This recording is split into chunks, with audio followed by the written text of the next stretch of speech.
खबर शामिल करते हैं टंडू आदम से। Bureau chief JN news Sanghar Rashid Chauhan की रिपोर्ट के मुताबिक ऑल पाकिस्तान जमात अल Abbas welfare society June Korangi Karachi में राशन ईद गिफ्ट तकसीम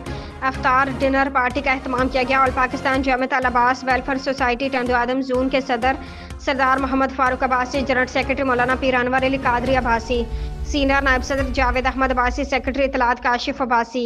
प्रेस सेक्रेटरी अरसलान अब्बासी और ऑल पाकिस्तान जमात अल अब्बास वेलफेयर सोसाइटी के मरकजी सदर मोहम्मद इसहाक अब्बासी, अंजुमन इत्तेहाद अब्बासिया के general secretary Sardar Mohammad Babar Abbasi, doctor Mohammad Ayub Abbasi coordinator all Pakistan जमात अल अब्बास वेलफेयर सोसाइटी के secretary general Mohammad Adil Abbasi, senior नायब सदर जहांगीर अब्बासी, ग्रैंड अलायंस के चेयरमैन मियां मोहम्मद असलम, महाजिर कौमी मूवमेंट के कायद आफाक अहमद, शिकारपुर के सदर अब्दुल गफ्फार अब्बासी, कराची जून के सरपरस्त आला नईमुद्दीन अब्बासी, हैदराबाद जून के सीनियर नायब सदर हाजी अहमद अब्बासी के अलावा कई मुअज़्ज़िज़ीन, सराफा, ताजरान, वकला व दीगर सियासी रहनुमाओं की शिरकत। तमाम अहबाब का कोरंगी जोन की जानब से पुरजोर इस्तकबाल, फूलों की पत्तियां निछावर की गई। फलक शिगाफ नारों से हॉल गूंज उठा। Rashid Chauhan, bureau chief JN news Sanghar.